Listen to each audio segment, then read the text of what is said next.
All right. We are live, and it's another episode of the Gaming Perspective podcast. It's crunch time, boys.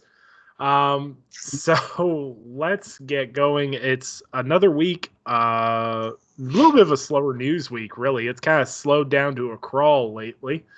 But still some interesting stuff to go over. So I'm going to introduce my panel as always, coming from Mobile Nations, iMore, and Jesus Christ, I can't remember all the websites. I'm sorry, Sam.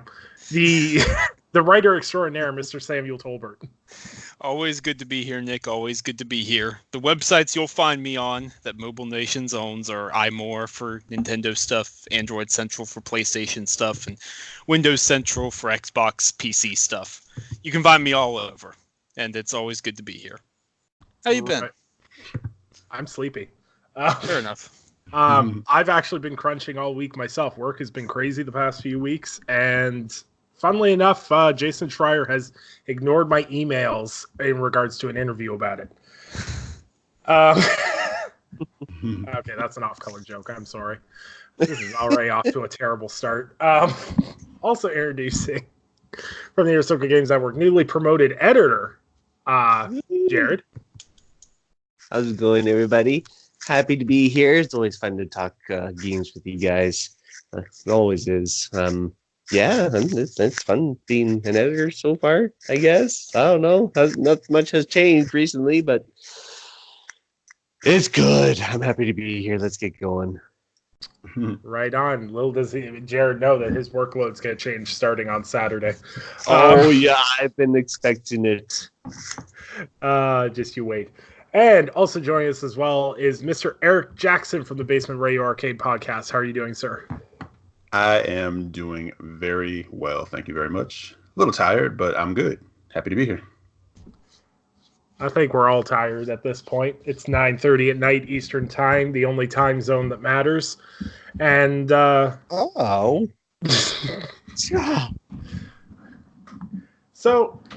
bit of a slower week news-wise, which has kind of been nice. Means that we've had more time to play games this week versus fighting with each other on social media, which seems to be the trend. So, we're going to start with Sam. What have you been playing this week, sir?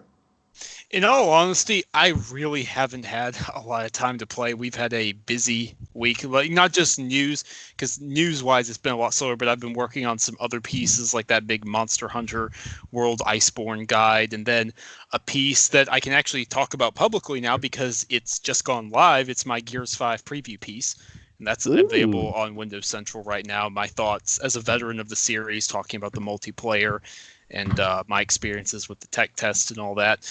So I haven't had a chance to play a lot of stuff, quite frankly. I've mostly just been dallying in Total War and Age of Mythology whenever I get the chance.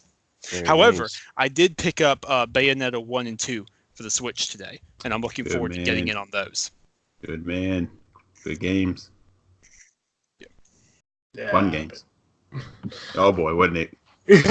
Nothing. I didn't say anything. I don't know why everyone automatically assumes I enjoy nothing. Nick is like, I just stare into the abyss. And it smiles back at me. Are there any games you enjoy? Yes, Baldur's Gate 2. Now shut up. All right. Now, Jared, what have you been playing?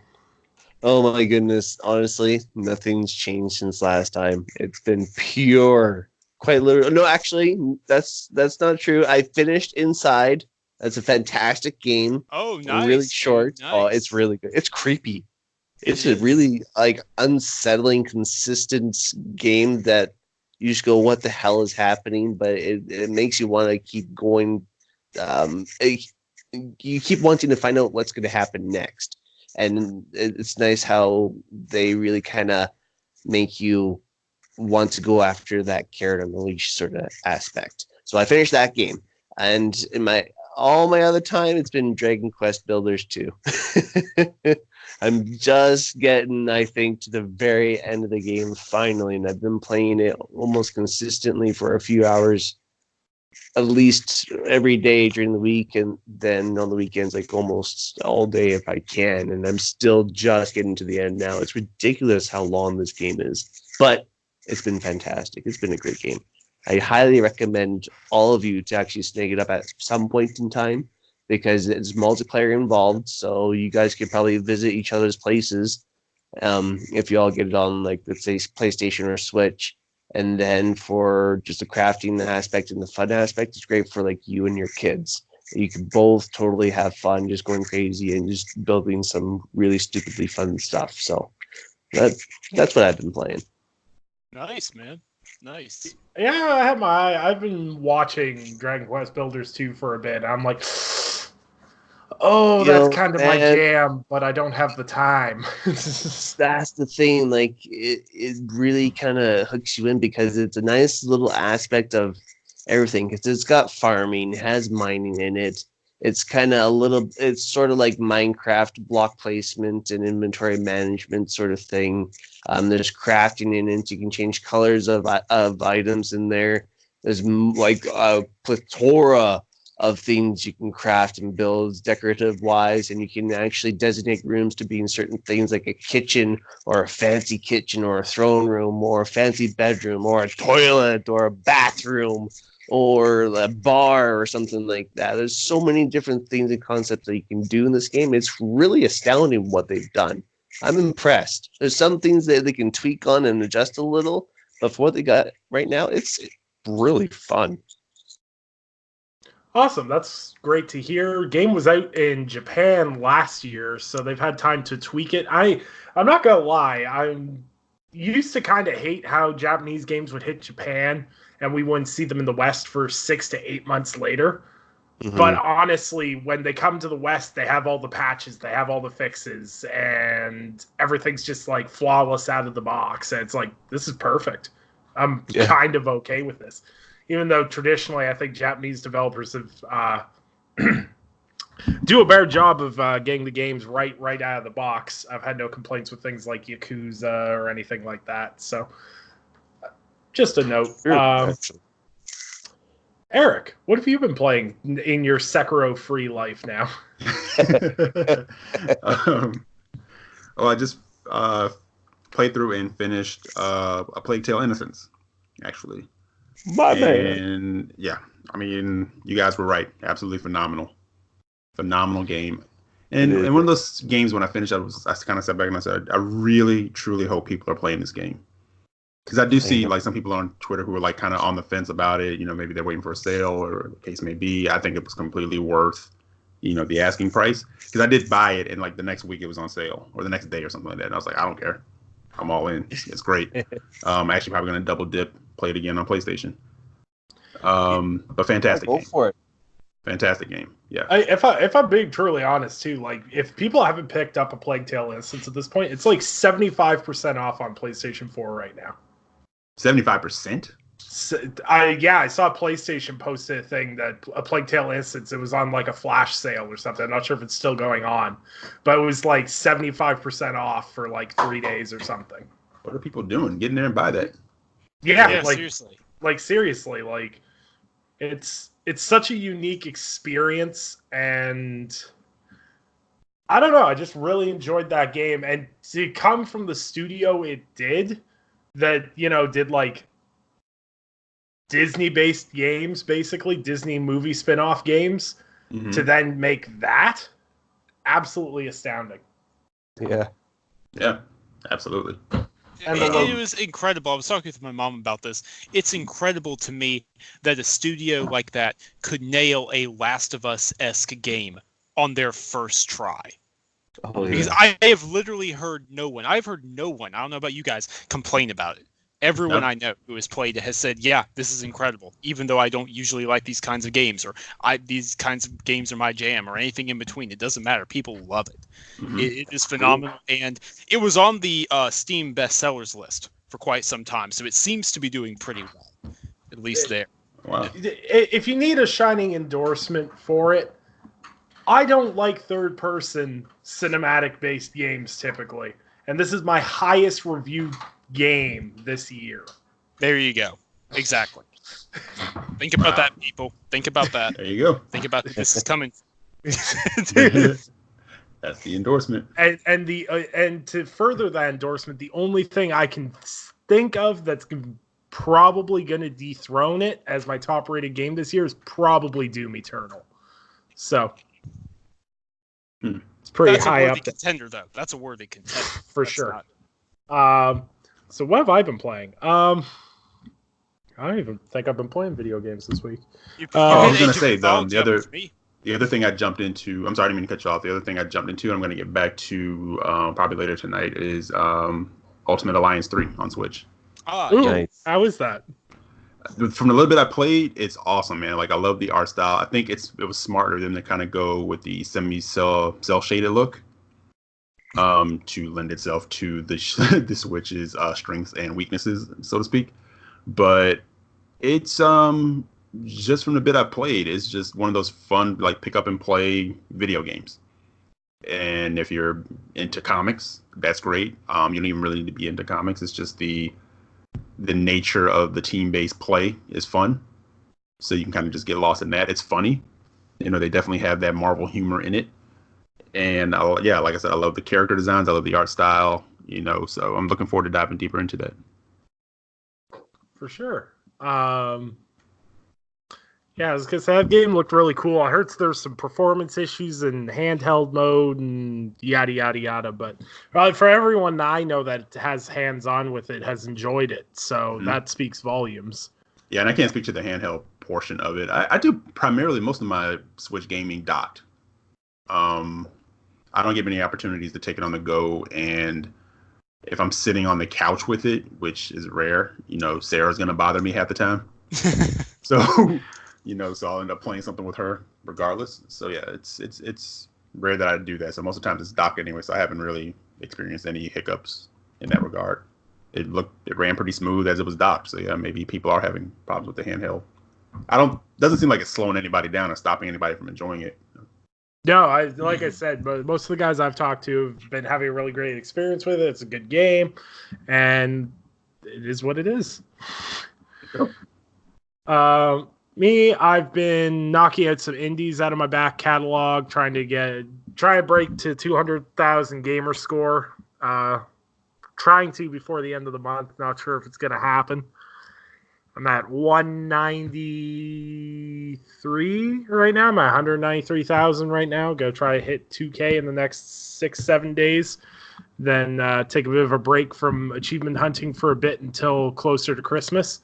Probably going to do another charity-based gamer score run maybe in November, do something Christmas kid gift related or something. Haven't quite figured it out yet, but other than that, knock out a few indies. Haven't really been playing much of anything besides that and Age of Mythology with Sam when I can.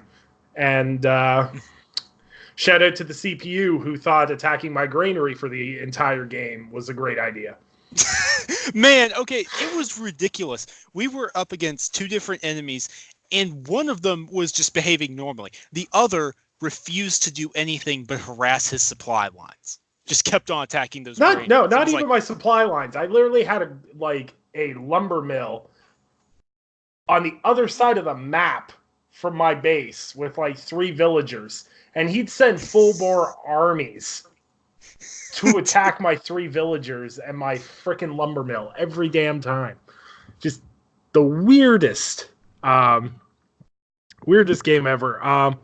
And Age of Mythology just proving that RTS games are timeless, and it doesn't matter if you play them 15 years later, they still play and run just as well as they did before.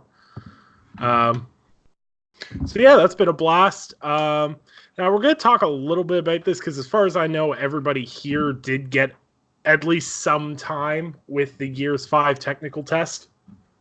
Kind of just want to go over everyone's thoughts on it. I know some of us are Gears multiplayer fans. I know some of us are Gears single-player fans. So what do you guys think? Gears 5 technical test. Were you impressed? Were you not? Were you meh? Where are you guys sitting with the multiplayer right now? It felt like Gears. It's a great start. It's still, everybody, there were people I did see on Twitter that were like, oh, it's going to be different. It's not going to feel the same. And you play it, and even though there is more melee focus towards it, it still feels great. It still feels fantastic. It's very smooth. Their 60 frames per second is fantastic for the game. It's beautiful. I liked it. It was good. Mm-hmm.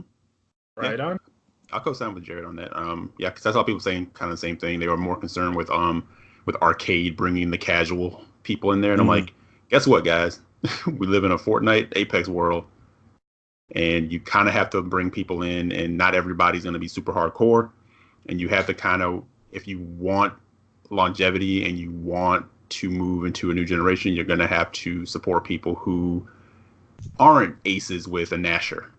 Exactly. Exactly. You know? Like, and Eric, I don't want to take over from you. No, that was the major thing that I talked about in my piece. Is like, on the one hand, the coalition really had a difficult situation here, and I'm amazed they handled it as well as they did. Where, on the one hand, you've got the types like me who are all, woo, Nasher war, spam, spam, spam, you know, wall bounce, wall bounce, wall bounce, let's go. And on the other hand, you've got people who are terrified to enter it for that very reason, and they've got to somehow appeal to both. Right. And I think they did a very good job, in all honesty, because arcade is easier to pick up. That doesn't mean it's less brutal by any stretch of the imagination. Oh no, it's and nasty. I said this to Sam. I think, oh crap! My contact lens just shifted. It's okay. That's not cool. I'm going to talk to you with one eye closed for a moment. No, I was telling Sam, I think, honestly, I could see arcade kind of being a huge draw and kind of becoming a very popular mode for them. You know, depending on how they support it and, you know, and facilitate the community around it and add to, you know, you have to do things that will attract people who aren't interested in super hardcore play. And that's the funny thing with people kind of complaining about the arcade mode. I'm like, well, they didn't take away the other modes. No, they're still there. Modes, you know? That's great. Yeah. And in fact, actually, there's more modes because they've got a mixture of like the modes from Gears 4 and then the classic modes as well, like Right. King of the Hill and stuff like that from Gears 2 or Gears 3. Right. So, and outside of that, I kind of tweeted about it. I said, one thing, it's gorgeous, but I wasn't surprised there. And that wasn't like a slight by saying that. You know, Gears 4 is a gorgeous game. You know, no matter how you feel about it, whether it's your favorite or your least favorite in the series, the game is beautiful. You can't deny that. So I was definitely not surprised that, you know, the game looks good. And if that's just the tech test of it, then I definitely expect, however it falls, Gears 5 is going to be a gorgeous game. Right? Mm-hmm. I did feel it felt a lot smoother. I didn't feel like I was sticking to the walls, you know, and that seems like that's progressively gotten better over every Gears. Yeah. And it definitely felt the best in the tech test, you know, bouncing off walls, moving, you know, it felt faster. It felt smoother. That 60 frames is great. And the one thing I said, and I talked to Sam about this also, I did put in my tweet, it felt like more Gears, but I hope people didn't take that as a slight. I just, you know, hopefully, as it is just a tech test, there's only so much you can judge it on. So it's kind of, you know, but so what was there is great. I know they haven't unraveled the whole package yet, but I said just in that sample size, it just felt like more Gears. And I meant that as if you're there for the multiplayer, you're going to be fine. You know, if you are there for Gears, you're going to be fine. Like Jared was kind of saying, it's more Gears and that's great. Me personally, like I said, I'm looking for more from the campaign. I'm looking for something that breathes some life and energy into it. But it doesn't mean that you can't have fun with the proceedings. It just kind of have to know. I'm hoping Rod delivers on that promise of we heard you. We have some things in store. Yeah. Right. Well, I mean, if we're being honest here, Gears 4 was a good Gears game if you cut out the first half. The back half of that game was astounding. Yep. The front half of that game was DB City. Yeah. It's really the first two acts that drag the campaign down. Right. So if they figured out that people love the back half, which almost everyone I know who spoke out or was in the forums talked about how much they love the back half and how the first half needed to be adjusted. Like Rod already confirmed they took out the Horde wave style out of the campaign. Awesome. That sucked. That was terrible. If I want to play Horde, I'll play Horde. It's cool. Yeah. I'll hold you to that. Eric is very familiar with how much I love Horde. But I will say this, though, is based off of the technical test, we know what this game is going to look like. It can only get better because keeping in mind this is a technical test, and also keeping in mind this is the multiplayer, and typically multiplayer is a little less impressive than the single player. So I'm pretty amped at how the single player is going to look. I'm pretty interested in how it's going to play. The addition of a melee weapon in the multiplayer, while being cool, makes me more intrigued about how it's going to be used in the single player. And makes me really excited to see what kind of changes they're bringing. Because, like, there's certain dynamics they couldn't bring into the multiplayer. Like, they couldn't add stealth in. They could have, because sneaking up behind people and, like, one-hitting them or something would be pretty dope. But without having to use the noisy chainsaw. Still trying to figure out how we're going to make a Lancer a stealth weapon, but we'll get there. What if you don't have a weapon at all? Excuse me for a minute. I'll be right back. No worries. I don't know. I think it's really impressive. The single player, the Horde, the what is it? Escape? Yeah, there's 5 big modes. There's campaign, there's Horde, there's Escape, there's Builder, which is the map builder that it'll only be for Escape mode at launch, but they have plans to expand it for Horde and Versus for multiplayer. They have like snap map for Doom, basically. Exactly. It's going to be Escape only at launch, but they have plans to expand it to the other 2 modes. And then Versus, but calling it just Versus honestly seems like doing it a disservice, considering how big Versus is, because Versus includes all 10 of the classic returning Gears modes with the new balance, and it includes the big hero shooter arcade mode as well. That's all under Versus. So it's really interesting. This thing is going to be if they can deliver on every front the way they delivered with the multiplayer, this game is going to be the real deal. Okay, I'm back. Right on. Yeah, and get that contact to settle in. So glasses it is. I hear you. This is the one time I wish we all had cameras for that. Eric's contact shifts in the middle of the podcast. Eric's like looking up at the ceiling, like. you had to go really dramatic with it. Like you just watch me flailing around, just tearing up the whole room, trying to get this contact to move back out of the back of my eye. I don't know. I've got this really good feeling heading into fall right now because we've got Gears 5 that's shaking it up or is claiming. Once again, technical test only. I was really impressed with the game, how smooth it was. Wall bouncing's actually easier now. It feels smoother and it's a lot easier to pick up and learn. So I think not only will arcade mode be a good entrance for new players, I think it's a great place for people to learn the base mechanics so they can hop into more competitive game modes like King of the Hill or things like that without having to worry about just getting wall bounced to hell. They did some tweaks with the Gnasher, less ammo. The active reload boost doesn't come into effect with the Gnasher anymore, which is fine because it was a gun that could one-shot people anyway, so why do you need to make it more powerful? It fixed a lot of issues, and almost every hardcore fan criticism in terms of the multiplayer has been addressed. And if they do that with all the other game modes, I'm sold. They got rid of the stupid microtransaction card system. They ditched the paid seasons pass. Come on. I've got good feelings right now. They're doing all the right things right now, and September's gonna be interesting.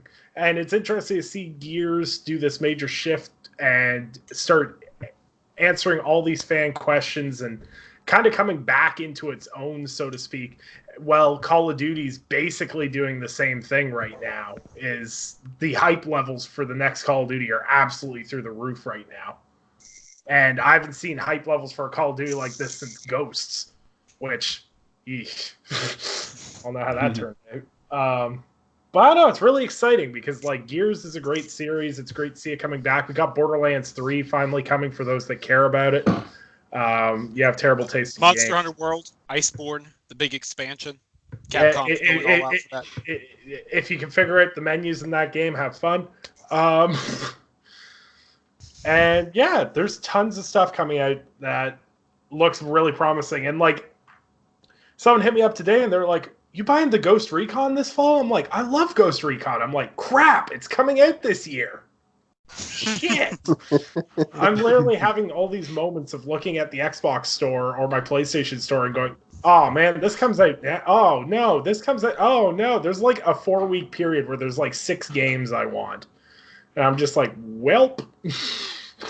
Yeah. Rest in peace, wallet. Yeah, pretty much. I'm basically just trying to stash any money away I can right now while there's not a lot of games to compensate for later. Yeah, the back half of this year is pretty strong for games right now. Yeah, this is definitely a traditional holiday season by a long shot. So I was just going through to get to our news topic lists, and I just have to say the new Twitter is so garbage. Please fire whoever may decide this was a good idea.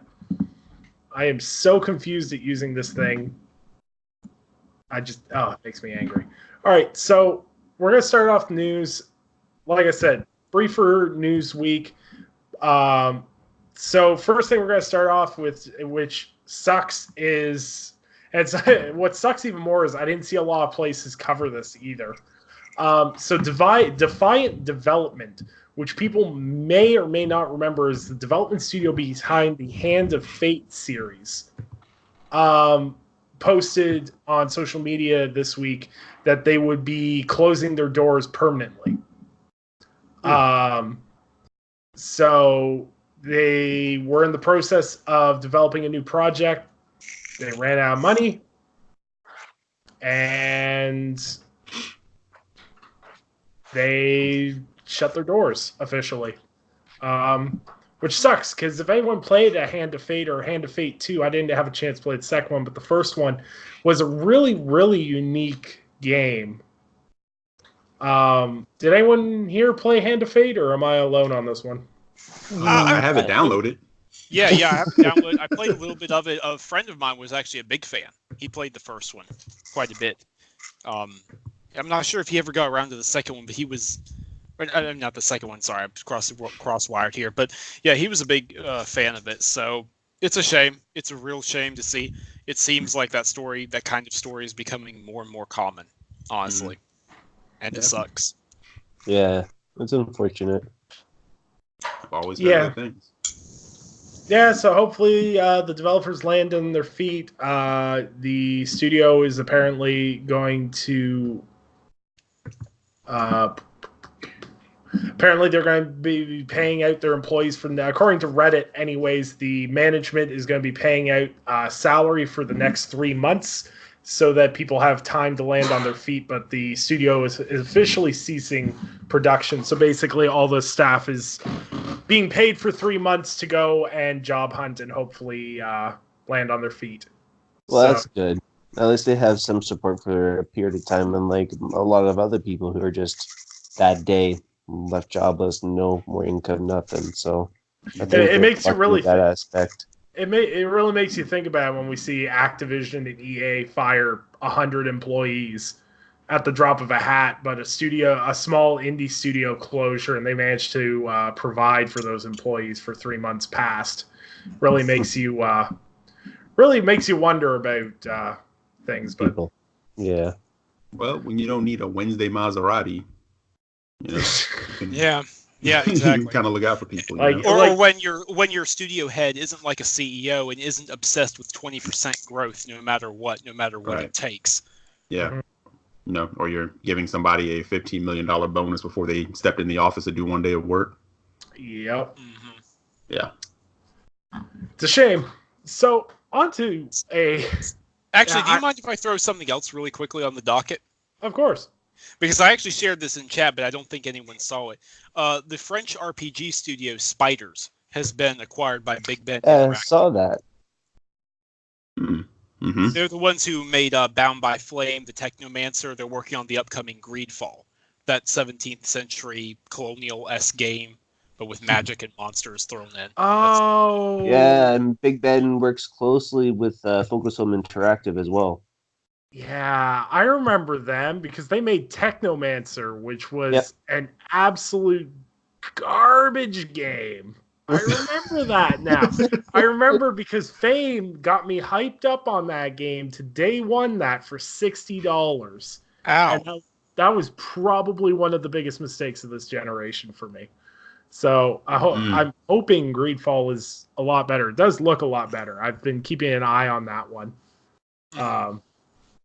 It's about the same on the radar as Plague Tale Innocence was for me, which is I saw a trailer, it looks cool, and I'm probably going to forget about it until it shows up in my this just released folder. But more, it seems either studios are closing or they're getting acquired. I'm starting to believe that the indie industry is going to shrink at an exponentially faster rate at this point. So we're in an era where microtransactions, loot boxes, and everything is all the rage. It's you type in loot boxes on YouTube, there's 5,000 angry people with beards screaming about them. So in a world where Congress is talking about banning loot boxes and how it's abusive to kids if we allow it in M-rated games that these kids shouldn't be playing anyways, 2K and Rockstar decided, hey, you know what'd be cool? We opened an actual casino. So GTA Online is getting the Diamond Casino Resort, which fans have been waiting for years because this was a teased announcement a year or two ago. Rockstar Games officially opened the newly renovated doors to the Diamond Casino Resort in downtown Vinewood, giving players a new way to gamble away their hard-earned GTA money and live the life of conspicuous consumption. So, Rockstar, in a clever way, introduced gambling. So you can only use in-game money to gamble at this casino. Seems harmless enough. Except for the fact you can buy the money that you use to gamble via shark cards, which everybody and their mother knows Grand Theft Auto's made a butt ton of cash on that for. And we all know, and if anyone's paid attention to GTA Online over the past few years, everyone knows the economy in that game is absolutely screwball. They set your missions pay out low, and all the new content they add is always exponentially more expensive. So you either got to do one mission 150 times to get what you want, or you can just drop $50 of real money and just get it right now. And whenever these new updates come out, everyone's always got the newest stuff, and you know they didn't have the money lying around.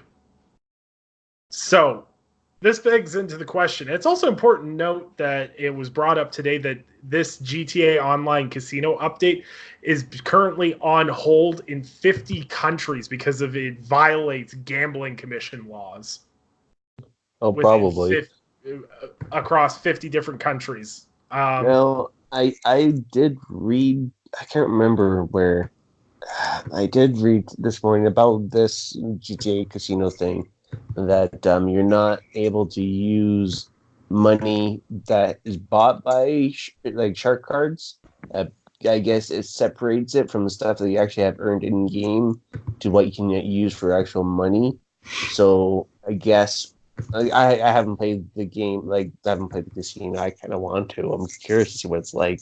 But as far as I know, it does separate the money from what I read. I think I know the article you're talking about because that was written by Cade. That would have been on GameZone. Ooh. Because that was the article that detailed it's not as bad as you think it is. And it had some things that were skimmed across from press releases and everything else. A really good article, which I completely forgot about until you brought that up. So that's a good point. If they are separating the money, then there is no technical issues here. Jared is correct in his quoting of Cade's article. Sort of, because what it is Rockstar learned. I was doing some reading on this. Rockstar learned from Red Dead Online that they were able to have a buffer currency in between. You can't buy cash directly with money in Red Dead Online. You can't. but you can buy gold bars. Do you see where I'm going with this? Mm-hmm. Okay, it's the same kind of thing here in the casino. I think what it is you then have to take your regular money and buy chips to use in the casino. Those chips can then be cashed out for GTA cash, but not for real money. That's how it works.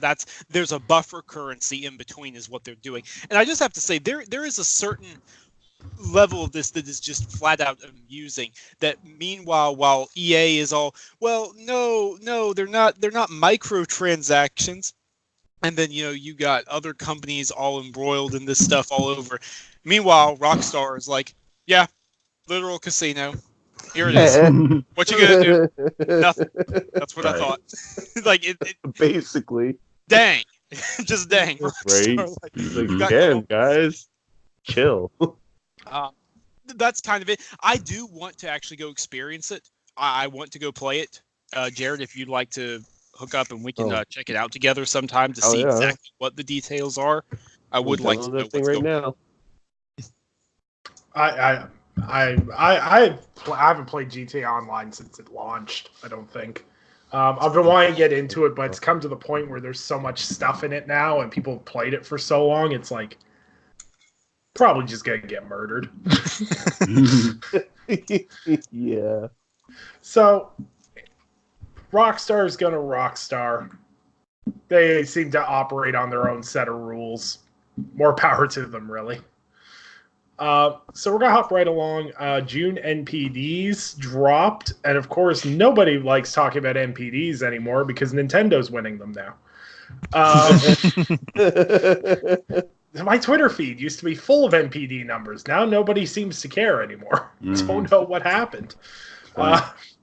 Strange indeed. So obviously, Nintendo Switch was best-selling hardware. Hardware numbers are down. The only console showing year-over-year growth is the Nintendo Switch. PlayStation 4 and Xbox are all hugely down. That loss was balanced out by selling more game cards and things like that. And services kind of helped carry it out. The numbers would have been exponentially worse without services and the Nintendo Switch. So we're going to talk about what everyone wants to talk about, which is the software. So without any of you guys cheating, what do you think the top 5 games for June were? I wrote this article, so I'll bow out. Yeah, Sam and me have to bow out because we both wrote the NPD articles for this month.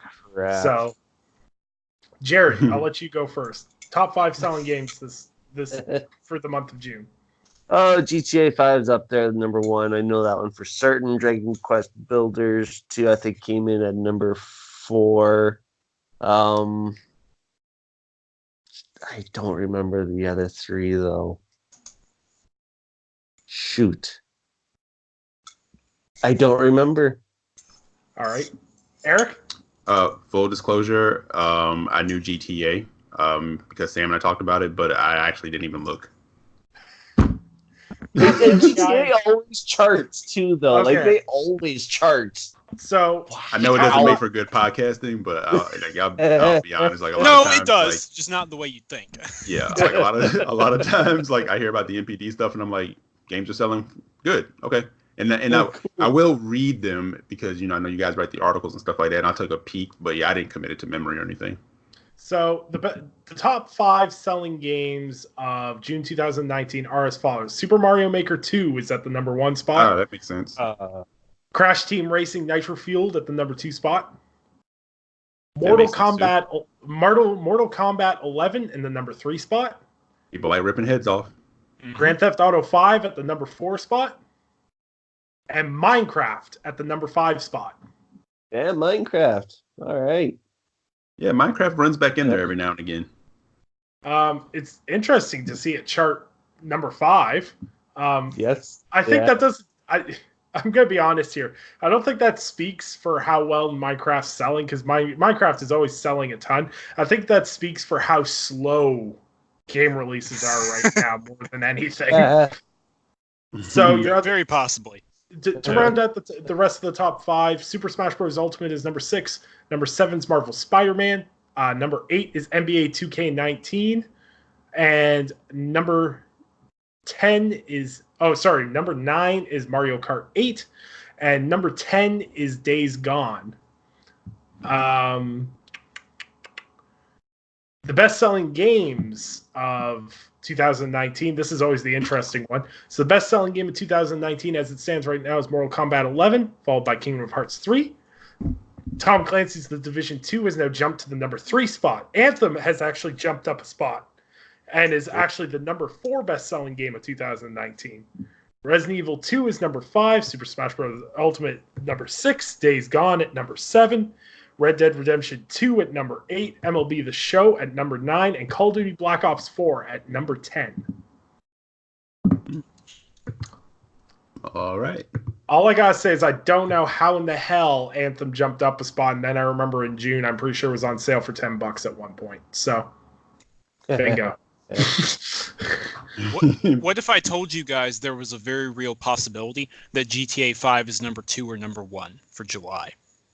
I wouldn't be surprised. It was on sale for $20 for like 3 weeks on both consoles. And it's got the you gotta keep in mind, dude, MPEs aren't number based; they're dollar based. Still, I hear you, but still.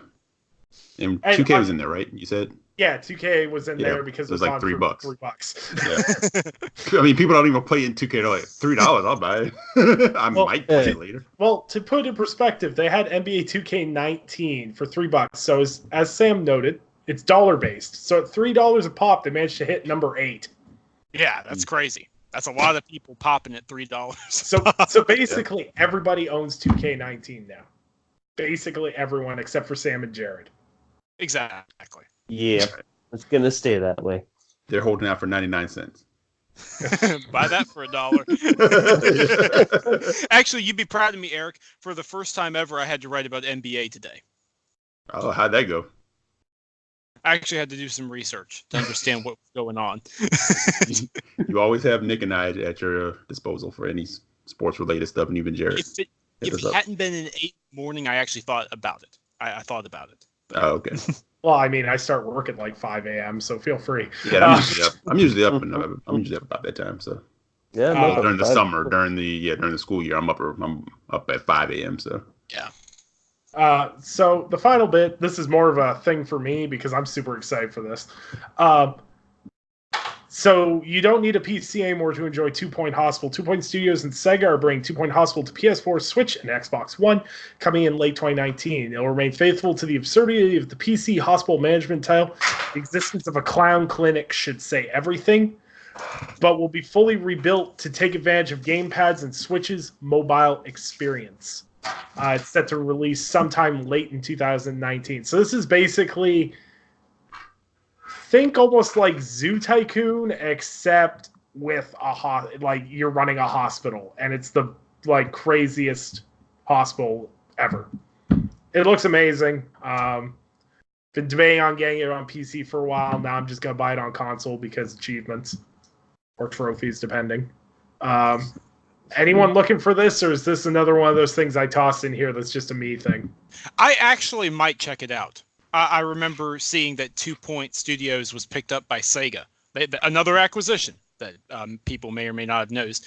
They were picked up by Sega a couple of months back. So, yeah, I might do it. I liked Zoo Tycoon back in the day, so making that comparison. Yeah. Sure. It's the only thing I can think of when you have something where you can, like, take care of Bigfoot. So, like, yeah. So... pretty cool. More games coming across now to our final topic and our discussion topic. Oh boy. Sam, you're going to have to head this one up because I am having problems bringing up the source. Our discussion topic? Yes. Okay, just making sure. Okay. So a story broke originally from CogConnected.com, and then Joseph Yaden on PlayStation Lifestyle did some additional reporting on it.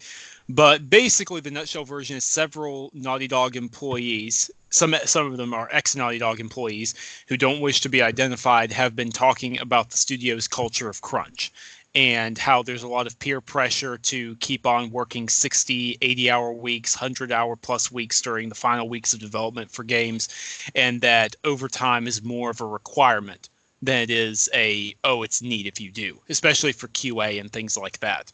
A lot of the comments line up with things we've heard from other anonymous sources for studios, like the QA testers working on Black Ops 4 and the next Call of Duty games and that sort of thing, reports that came out.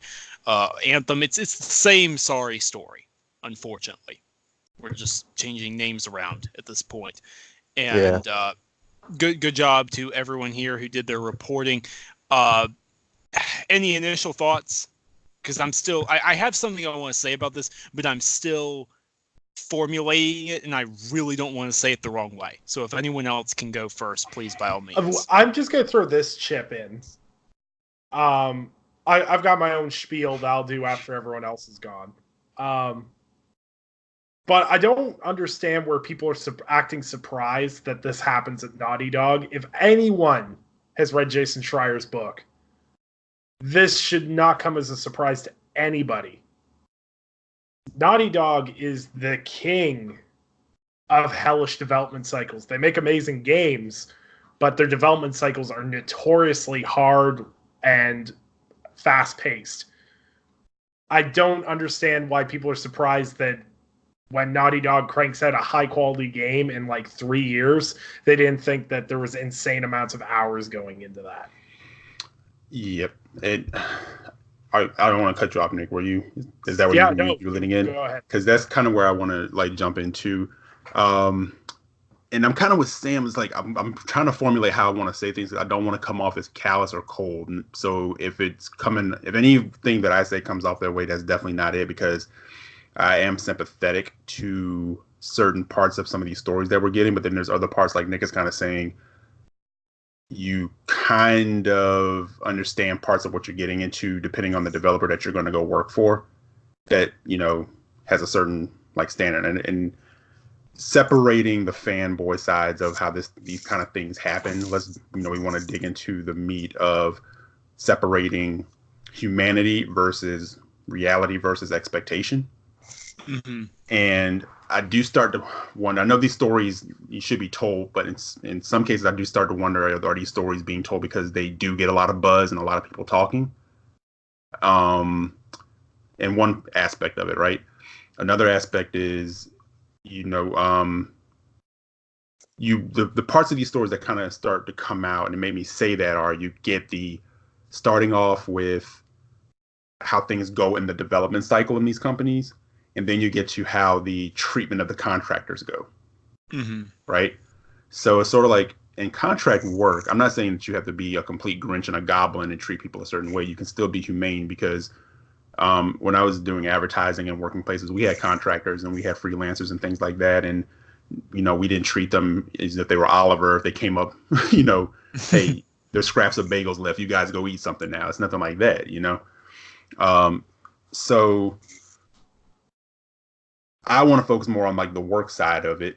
And I think, like Nick is saying, when you go work at a big development house that is, known for putting out quality, whether it's Naughty Dog, whether it's Rockstar, whether going forward it could be CD Projekt Red or whatever the case may be, I think you're probably going to see more of these stories kind of come out, and it depends on, these anonymous sources and people vetting and people actually getting to the meat of the story. But it's kind of one of those things that's almost to be expected. You're not going to get multi-million-dollar product put out without some blood, sweat, and tears going into it. Yeah. But, it's that humane side of it. And I would imagine there are stories where people are treated humane, even the contractors. But it seems like, sensationalism in a way is a good way to kind of put something out there to get people interested in reading a story. So it's I don't know if you guys understand what I'm kind of saying. I hear what you're saying. And the thing is, I don't even think that it's impossible for both things not to be true. Right. So it's really tough, because it's on the one hand, there is a certain level of expectation. I think that it seems like all across this industry, putting in overtime is going to be required at some point. Like, there's no way not to do it. At the same time, that's not something to be encouraged. I think that's what I'm going to say about this is make sure that the studio culture that you're not encouraging this. I'm not going to speak to the sensationalism of pieces or anything like that, because at the end of the day, that's going to happen no matter what. Sensationalism happens for no reason whatsoever. How much more so does it happen when there is something worth talking about? So, I don't think we can really blame people for that per se, as much as is a case of, if you need to draw attention to it, draw attention to it. If we need to change things, because you have had developers speak out against it. Insomniac Games, Playground have both spoken out against it very publicly about how they treat development as a marathon, not a sprint. So has Digital Extremes, the developers of Warframe at Leo. Right. So I don't know. It's difficult because it's one of those things where, and then you have the people who are like, well, just get a different job. And it's like, no, it doesn't work that way. And it doesn't. Knock it off. So how do I put this last bit? If you know what you're getting into, then that's okay. Be careful that you don't get intimidated into not pushing back. But if that makes sense, like, don't give into that kind of culture, push back against it. At the same time, understand what you're getting into. Right. At the same time, understand. And I know that's difficult because it sounds like I'm being contradictory, but I'm really trying No. I understand it's exactly where you're coming from. Quality has a price. Try to keep a check on that price. Oh, I kind of look. Oh, go ahead, Jared. Sorry. I was just gonna say, like, the games industry isn't the only industry that has crunch time too. Right. I think a lot of people have to understand that all these amazing movies that you watch, they get pumped out every year or two. All these digitally animated movies in CGI. Imagine the amount of hours that these people put into making these movies, animating all this stuff through computers, sitting at a desk 24 hours a day, however many days a week, forever how many weeks and months, or probably over a year, sitting at their desk trying to get this movie done, just so you can enjoy your entertainment. Like, absolutely, Jared. Like, especially with these new Disney animation studios too, and the quality that they're putting out, that's a lot of time. It's a lot of effort. So people also have to understand that if you really want that good quality, there's gonna have to be crunch time or a lot of hours put into that game, especially if for some reason something goes wrong and they have to change something and their time frame shortens down to the development cycle, or a plan changes and then they have to go in this different direction, which can change multiple different aspects of the game. So all these let's say 1/8 of the game now has to be redesigned to accompany for this thought process or whatever. There's lots of different things that go on. So people have to take into consideration what happens behind the game, what needs to be put into the game in order for you, the fans, to get what you want. Right. And I wanted to go ahead. Go ahead, Eric. No, go ahead. No, I was gonna say, I'm glad Jared brought that up because I was gonna make that point too. If you ever watched like documentaries on companies like Disney and what goes into the animations, or you watch, I even remember the Road to E3, like with the Gears of War thing, when they were under the deadline trying to make it, and then in watching some of these things on MTV, and they would show like development studios where they had the stacks of caffeine stations and food or whatever and cots for people to sleep on because we're spending 24 hours a day here trying to get this thing done. Now, what I was going to say is crunch is a part of a lot of different industries, but it's how you handle it. Yes, and that was what I was going to touch on as well. Is what's the management approach? Right. Is your crunch guys, I'm sorry, we got to do this for a week or two or even 3 because we got to get this done, or is it we're running around like chickens with our heads cut off and we don't understand what we're actually trying to accomplish here? And don't get it twisted. I mean, I know the contractor team think he's being thrown out, and the thing is, it's like companies do kind of handle contract work a little bit different. We're getting the stories where it feels like they're trying to lay out the whole scumbag side of it, but there are companies who treat their contractors very well, and that's why contractors keep going back to them, right? So that kind of leads back into also saying what you were saying about knowing what you're getting into. And I know I just shared that Colin Moriarty piece with you, but it's like if you're in an industry that's super competitive and you're trying to break in, you may have to bite that bullet and stay and do the extra mile versus the person who is, on staff. And trust me, I was in positions where I was on staff and I still crunched and I worked late. And I mean, I did 24-hour cycles in advertising to get something done because that's just what we had to do at times. So I slept on the floor of a sample room for a couple of hours and got up and went to work. I never thought of it as I was being taken advantage of. I just thought of it, this is a part of my job. It happens, right? But I was never treated. But that was never treated. It was never like cracking the whip, like you scumbag, or it's just a part of what we did. But things were taken care of. Like we were fed. We were, Then you got comp time once it was done. Effort. And you heard about that in the studios too. It's like our group is now taking a very well-deserved break before we start going again. And I don't think we're getting those sides of the stories as much. Where we're seeing studios like, oh no, this is how they're laying out and handling crunch. It's like we're getting more of the stories of the scumbaggery, but it should be highlighted because if a culture is that, because some companies will get away with whatever you let them get away with. Sure, absolutely. And sometimes things get lost in the shuffle. Is this a personal decision of like, is Dan Hauser deciding to work 100-hour week because he's got to get all his sticky notes in order and whatever?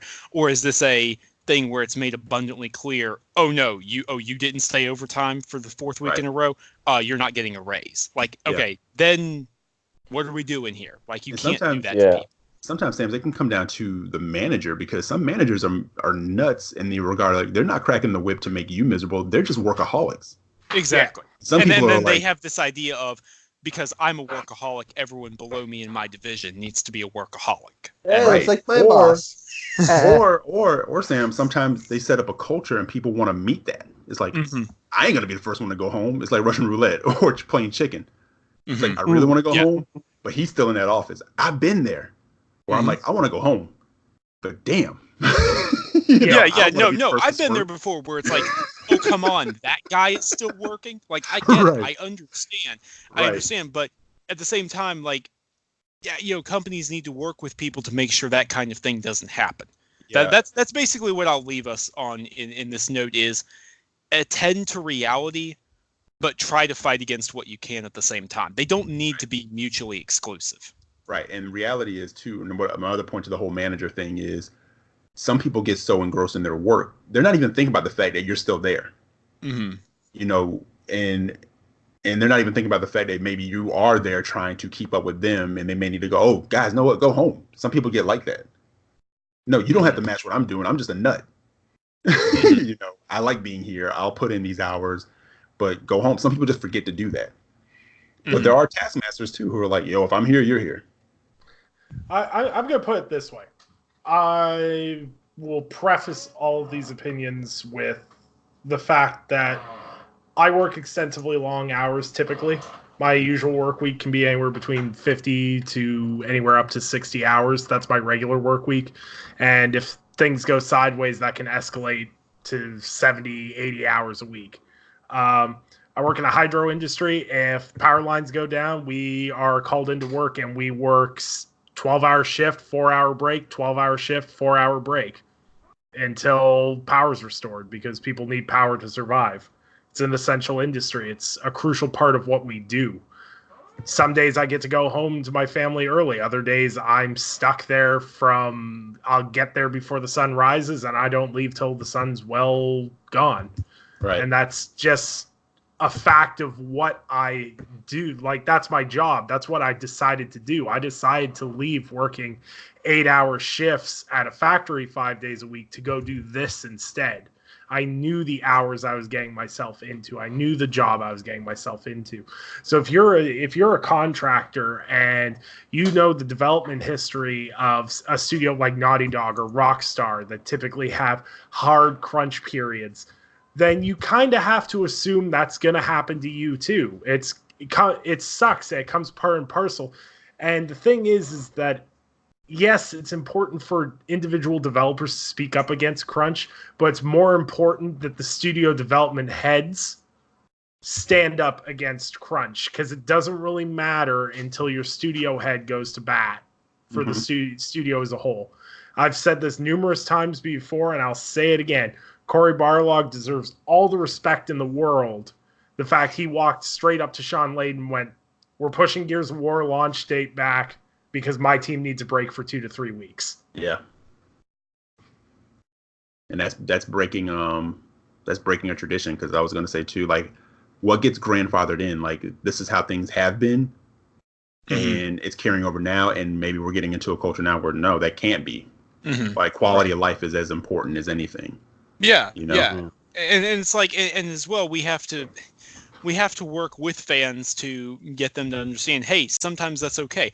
I applaud Playground. Quite frankly, they made a statement on a recent stream of, could you have seen what our RPG project is? Yeah, probably, but we'd have killed ourselves getting it to that point, and we're not going to do that. We don't believe in doing that. So it's like, you know what? I respect that. If that's the approach you're going to take, they'll be here when it's here. Okay.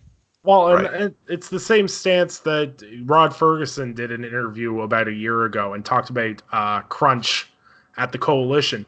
And he said that it was 44-hour work weeks because that's labor law. Like, Coalition's a Canadian studio. You're only mandatorily made to work up to 44 hours a week, and then you can go home. Your employer can't dictate what you can do past that. Anything else past that is voluntary and needs to have a waiver signed. Jared will know this as much as I do. Yep. There's a couple of things that either need to change. Either labor laws in the United States need to be more strict, because if we're being honest here, for the most part, outside of CD Projekt Red, crunch seems to be a very United States-based issue. That is something I've noticed as well. Yeah. And even CD Projekt Red has said, like, that they talked with Jason Schreier about how they're implementing things to change it because they didn't want to repeat it. And see, CD Projekt Red was a learning curve, and they also didn't have the finances to churn out the game they want. They're in a lot better place than they were pre-Witcher 3. So their development's going to be very different. But a studio like Naughty Dog, you're telling me that the studio that made The Last of Us and Uncharted 4 can't take their time and slow down? Well, you have to imagine there's also a lot of internal pressure, especially from veterans who worked on the first Last of Us. Like, you're not working on a sequel to just any game here. You're working on a sequel to a game that many people consider a game of the generation, one of the defining games of history. So I imagine personally that would be extremely stressful for anyone involved with that project. The pressure is a lot. Anyone who's worked in the game industry will tell you launching a game is the most stressful thing of your life. I have a friend of mine, he was part of the Uncharted 4 launch. He worked on multiplayer portions for Uncharted 3. And he worked on parts of The Last of Us Part 2 before he departed for his own reasons. And as he said, the scariest thing in the world is the day the game launches. Now, keeping in mind, he was part of the multiplayer team for Uncharted 4. So that's something people don't think about either. And Jared brought up films. Is the crunch time on films. We don't really ever talk about that. But the thing is when a film's done, as soon as it hits theaters, there's nobody still working on that film. Right. Whereas in video games, your crunch time, like even Cory Barlog said after the launch of God of War, he did a personal shout out, and I tagged I think it was something like 32 developers that were still working on patches for God of War post-launch. They said, well, we're all celebrating the launch of the game. These people are still putting in their days, making sure everything runs. Actually. It's a really good point. And the thing is people don't think about that. And the thing is I think in order for this industry to change, the fans have to speak up about it and say, hey, we're okay to wait for this game a little bit longer so that these people can be like, if Neil Druckmann, I have no doubt about this, Neil Druckmann's a workhorse, then let the man be a workhorse. But I think there just needs to be, as Eric said, when you've got a manager or someone who's above you, they'll plug in the mega hours, you feel more inclined to stick around. Like my manager works salary, so he's paid from basically 8 o'clock in the morning till 3 in the afternoon. But he's in there an hour and a half before everyone else, and he's almost always the last person to leave. And he's not getting anything beyond that. No, right? And he's not getting anything beyond that. And contractors typically are paid hourly, so if they work 78 hours, they're paid for 78 hours. This isn't a case of people not getting paid for their work or anything else. It's just studio health. And Right. the thing is fans, I think fans are the worst weaponizers of this because, like, so I went through the PlayStation Lifestyle comment section and picked the top 3 rated comments in the comments to give you kind of the idea of, because if you go to a thread, the top liked stuff is the general consensus from those that saw it. So top 1 was, no one is forced to work 24 hours. They can always work elsewhere if they're not happy. You ever hear about the game developer that got famous after quitting Naughty Dog? Mhm. I did. Right. Are we here to play games or advocate for employees?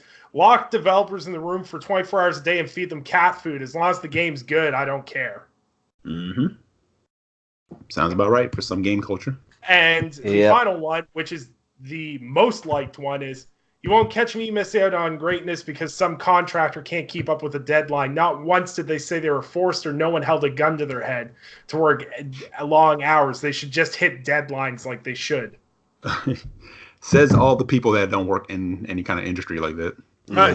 Or don't work, period. Or don't work, period. Right. Yeah. Yeah, it's like, I don't know. I'll go back to what I said before. Attend to reality, but try to push back where possible and make things healthier. In fact, I'll actually, since this was our final topic, right, Nick? Yes. I'll leave you guys on this question. You don't have to answer it. I actually saw Matt Piscatella say he thinks that the industry would be a lot healthier if we would just lose a lot of the secrecy and they would announce things the way the MCU does with their slates of like, here's what we're planning for the next 3 years. It's a bunch of JPEGs. We'll talk to you later when we actually have something to talk about. Nick, the fact that you hate Marvel films is not a good valid reason. So fine. No. My thing with that is that I don't think slapping dates with JPEG images. I didn't say not even dates. Just here's a slate. No, it's like a rollout. Like this is what we have on the docket. See, you know what? I'll make this interesting. I'm gonna play MCU changes its order for things, dude. You gotta keep that in mind. They've shifted things around a bunch, but they're very transparent about it. I will play devil's advocate here. The reason I'm not a fan of that is I think we just need to change how we announce games in the first place. Okay. If Naughty Dog started working on The Last of Us Part 2 and hadn't announced it almost 3 years ago, people wouldn't be this tight about having it in their hands right this second. So you're making the case that because it's a different medium, it doesn't apply. And that, in fact, the opposite is true. With video games, the thing is, let's look at it this way. Fallout 4 is the fastest selling video game of all time. It sold upwards of almost 10 million copies in the first 24 hours. Ooh. That game was announced at E3 less than 6 months before it came out. Mm-hmm. You cannot tell me you need to spend 2 years hyping a game to sell a game. To be clear, I'm not, no, and I agree with you, Nick. I'm not saying, you know me, I've long advocated for the opposite. I'm just starting to think, especially after Matt's comments, that, okay, maybe he has a point. Maybe, because here's the problem, Nick. This industry is ludicrously secretive. You know that. Jared knows that. Eric knows that. This industry is ridiculously secretive of how they handle things. You need to go to one extreme or the other. Either you don't announce something until a few months before it's coming out, maybe a year at absolute max, or you do go the complete opposite route and show the slate that you have intended. Heck, dude, don't even have to say a particular game name. Just say, and Naughty Dog has a project here, we're working on something there, or Playground Games is recruiting for the next project here, which, to be fair, Playground actually has kind of said that, but you get the point I'm making. Like, like Eric, you understand the point I'm making here. No, and that's I get what you're saying, and I want to kind of add on to that because I think if you play it the smart way and you're not talking about dates, but you're saying this game is coming, and it doesn't have to be a JPEG. Like you just say, hey, this is coming. Mm-hmm. This is what we have planned, and you kind of roll with that. But think about it. A few years ago, people got all in their feelings because it was like, I need to know you know, like you tell me this game is coming, I need to know a release date now, right? Or you said I prefer to have it where it's out, where you talk about it, but it's out like in 2 months. Remember the notorious, you know, the way Bethesda kind of did it, right? But Right. I kind of like what you're saying too, because it does kind of alleviate, you know, it's the roadmap. All of a sudden we got into the place where even like we talked about with like Microsoft, I was one of the biggest advocates to say, just give me a roadmap. What are you doing? You know, and I think Sony kind of caught crap because, you know, people, they say, well, okay, well, this is the roadmap what we have. And people are like, yeah, but there's no release dates attached to any of that. So it's like, I think what you're saying, I think what you're saying is, yeah, it would alleviate this need for all this secrecy and, you know. Exactly. Yeah. Like, as we're talking through this, I'm even realizing these things don't have to be opposites. Just have a slate. You don't even, if you're not comfortable giving a game's name, don't even give the game's name. Maybe do, but maybe don't. Maybe just say, like, if I'm Microsoft, okay, after Gears 5 and Battletoads and Ninja Theory stuff and then Halo, we have a Playground project here. Then we've got another Ninja Theory project here, and then we have a project from In Exile slotting in right here with Obsidian after that. Then don't talk about them any further. People know these games exist and are being worked on. Just then, at that point, 6 to 8 months, maybe a year at absolute max, but I'd say 6 to 8 months before release, say, okay, here's the game, here's everything you need to know about it. And honestly, best of both worlds. You know who you're describing? Nintendo. Yes. Yeah. Well, Nintendo, more than anybody else, for sure. Yeah, Nintendo is sort of on that kind of formula. And if you kind of no, Nick, think about it, man. If you think about how like the Nintendo rollout happens, most people seem, you know, satiated by it. Well, they kind of know going into the holiday what's coming. Yeah, that's because Nintendo people have low standards. I just think, like, I'm not saying you. Here's the thing, okay? Because this perpetual hyping things up 3 years out doesn't work. We've seen that it doesn't Metroid Prime 4. Metroid Prime 4. Nick, no, but the Metroid Prime 4 thing is they handled it in a transparent way better than Sony and then Microsoft actually handle things. Mm-hmm. Yeah, exactly. They came out and fell on the source. Like, look, we goofed on this, but this is what we're gonna do. And the thing is, they're like, but when it comes, we want it to be the best of quality. We didn't see that's where it was gonna happen, as opposed to keeping you in the dark about it. Yeah, and look, this doesn't mean that things are going to be perfect. Nothing is perfect. The MCU has had a couple of films canceled. They've had dates shifted around. They've had projects delayed. But this would alleviate the need for hypersensitive secrecy about who is working on what, or if someone is even working on something, while at the same time get rid of this nonsensical theorizing and gathering clues and, you know, trying to keep hype alive for 3, 4, 5 years. Just blow it all out and have fun 6 to 8 months before a game comes out. I'm telling you, I really think it could work. Yeah, I'm in agreement with Sam. It kind of goes into that whole thing of like, while this is on the way, you got this lined up and boom, and then before you know it, this is coming, boom, and, you know, and if it has to change and move, just be out there, be transparent. You are aware other games exist. Mm-hmm. It works. Jared, you've been really quiet here. Can you close this out? Well, my thought is, honestly, if you were to, because I kind of agree with Sam as well on this. Like, if you were to just slate out and just be like, hey, we're working on these projects or titles, or we have these type of games coming out from these studios, sort of thing, it would stop a lot of the fans it would stop them whining, like, when are you guys gonna release something?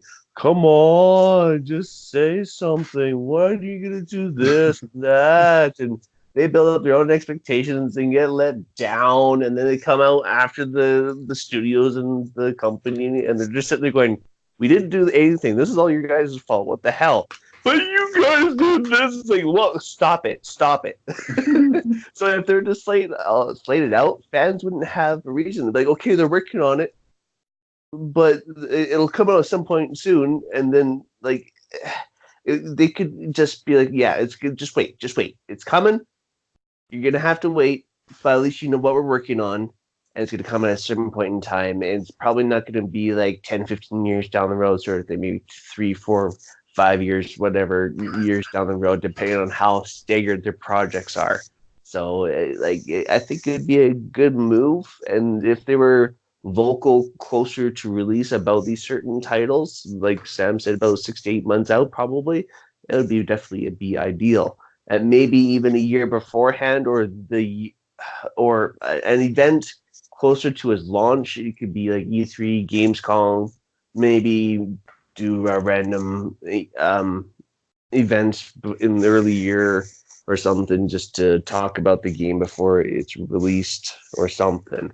Just be communicative before releases, slate it out. You won't have fans whining after you and kind of just being babies about it like they are all the time. Right. And to the initial point of that, of what Sam was kind of saying, is maybe that is a way that can help like studios facilitate how they want to do things. So that way they didn't promise this date and then now they got to be taskmaster and like. And you know what? They won't have crunch. There you go. Look, I'm just gonna put it this way: there's no way you're ever gonna make video game fans happy. They're a bunch of miserable we know assholes. Like, let's face it. Look, what you guys are describing. So true. What you guys are describing is what Marvel did with the Avengers game, and people have spent ever since its announcement in 2017. Every freaking E3, Gamescom, Inside Xbox, freaking State of Play, any freaking video game related thing, a top rated comment. Where's the Avengers game? Because that's the culture. But you know what, Nick? And sorry, Sam, I don't mean to cut you off. The one thing about gamers, they're the most predictable breed ever. They will bitch, they will complain, they will bitch, they will complain. But guess when they're okay? When you've delivered a quality product. Look, they get amnesia when you deliver a quality product. I'm gonna put it this way. I'm a fan of surprise announcements. I'm gonna tell you why. Fallout 4 was one. Thank God I had Kotaku blocked when they leaked that. I had them blocked on Twitter for whatever reason, so I missed the whole Fallout 4 leak. I was so happy that E3, my feet never touched the ground. I was so excited for that game, and that happened again at this past E3 with Baldur's Gate 3. They showed off a trailer for a game that no one knew was coming. Let's face it, I'm pretty much the only person on YouTube that was like, Baldur's Gate 3, E3 2019, and you guys all laughed at me. I remember. And I was really excited about that. But you know what really made me excited was when Larian Studios came on stage at the E3, the PC game show, and they were like, so how long have you guys been working on Baldur's Gate 3? Me thinking it's in pre-production or something. They're like, oh, we've been playing around with this since about late 2016, early 2017. I'm like, this game's already 2 years in? But I didn't hear anything about it. And they're like, it's going along well. And then like a week later, they're like, yeah, we got Divinity Original Sin 3. We've got another team working on that too. I'm like, okay. What? I don't know. It's just, for me, if you had the thing that I don't like, there's a lot of things I don't like about the Marvel films. But what I hate about a roadmap is knowing where your endpoint is, or where, like, I don't know. I don't like roadmaps. I'm not a huge fan of them. I understand why console manufacturers use them, because you try to sell someone on using your hardware for multiple years in a row. But if you're a third-party publisher developer, I don't see any benefits to doing a roadmap, because for example, with 2K Studio that could reportedly be working on a BioShock game. That's been a rumor since what? 2016, Sam? When that started brewing up? 2016? No, it's nowhere near that old, dude. More like late 2017, early 2018. Yeah, so they've been, like, we've had a rumor floating around for almost 3 years that 2K is doing another BioShock game. Are they? I don't know. If it shows up sometime down the road, cool. If not, 2K is probably making basketball. 2K is definitely making basketball. Oh, yeah, they're definitely making basketball. But the thing is, for me, is, I don't know. I'm always happy. I guess that's... But you're a pessimistic dickhead. How are you always happy? I'm always happy in the fact that how a developer chooses to deliver their games. This whole gang away from release dates, I'm fine with that. Does anyone remember what Sean Murray went through with the delay of No Man's Sky before its final release, before they really wanted to kill him? Like, Well, he had he had the jock take him on the stage as like the prom queen and just like leave her up there. You know what I mean? Yeah, Somebody not just- really. somebody Yeah, took that's him the out thing, and Nick. spun It's him like, around, and it was like, "Hey, all right, man, later." yeah, I know we have to You go, know? but it's like, Nick, you're highlighting specific things, and none of them are technically wrong, but I think you're missing the big picture of what a cultural shift towards that model could do. well, we can talk And cultural we're not saying shifts. it'll work for everybody. We're just, just kind of saying. No, like, you'd still no. have issues, but I think overall, I think that there would be less issues resulting from that kind of thing. How I don't know. I'm going to think about this some more. This is not the last that we've talked to this. I'll tell you that. I'm just brutally stubborn. You also gotta realize I'm also one of those guys that through this whole everyone's like, video game studios need to be unionized, and I'm just like, no, just get better management. I think I saw a tweet earlier that talked about the whole unionization thing, and it's like if you think games take forever to make now, and you think they're, cost a lot to make now, start talking union. Mm-hmm. Yeah. When you don't get anything done. Because, I've worked in a union before, and let me tell you, it does a lot more worse than it does good. That's a whole different conversation for a whole different podcast. Yeah. You guys realize this is probably one of the first episodes in a while where we've actually disagreed with each other. That was great. Could be more nice. More often. Mm-hmm. If Sam hadn't referred to it as the Marvel roadmap, I would have been fine. And I didn't bring up Nintendo. You lost it on both of those topics. Yeah, I hit him with the Marvel, and he was like 50% enraged. Then Eric's like, and the Nintendo model, 100% rage activated. We are not far enough from the Wii U for me to forgive Nintendo yet. Hey, when does Luigi's Mansion come out? All I'm saying is, gamers as a breed, give them something quality. They're willing to forgive and forget. Trust me. Promise you, all the vitriol, all the talk about Microsoft, if they start delivering game after game after game that are stellar, guess what happens? And that's the point I'm making, Eric. Is that gamers are a what have you done for me lately? Exactly. If the focus is literally always what the lately is, with the knowledge that other stuff exists, I'm just saying it seems like your problem is solved to me. Right. Why can Nintendo like have a game show a JPEG and then that game got blown up and it's going to be pushed back and they don't have anything else to talk about? Because people know ultimately when they deliver it, it's going to be good in quality because they will not. That is something that they've earned, whether you like their games or not, or they're for you or not. The fact most times when you get their game, you're not going to have to worry about lots of patches and bugs, and you're probably going to enjoy it. Well, yeah, because how hard is it to reskin Mario 64 for the 10th time? Oh dear God in heaven, we're getting off right now. This has been a fantastic episode of The Gaming Perspective. I hope everyone who enjoyed it. All right, everybody, good night. Consider leaving us a like on YouTube. Consider subbing to our Patreon. It's not required by any stretch of the imagination, but it is appreciated for your continued support. What did you think of this discussion? Please leave a comment. Please argue respectfully. Argue with us. Call us names. Well, don't call them names. Call me names. It's okay. Hope everyone has a great time, and we'll keep on talking about video games. Nick, where can people find you? This man just jacked my intro. Nick got put in timeout, yo.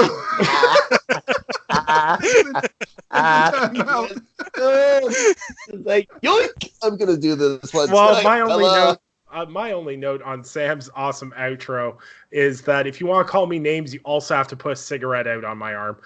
You can find me on Twitter at Undead3XVI and on all social platforms and Undead3XVI. And you can find all my written work and all my hard work at www.tickgamesnetwork.com. Jared, where can people find you? all right. People can find me also at tickgamesnetwork.com and on Twitter at RageVirus_X. It's been a fun night, fellas. It's been great. It really has. This has been a really fun one. Eric, what about you? Yeah, you can find me on Twitter, EC Jackson with an X, and also on Wednesday nights on Brad Podcast, 9 o'clock. And I'm Samuel Talbert, one of the newest freelancers working for Mobile Nations. That's iMore, Android Central, and Windows Central. We're doing a ton of great work over there, so please check us out as well. And this is Samuel wishing you all a good morning, a good evening, or a good night. Take care.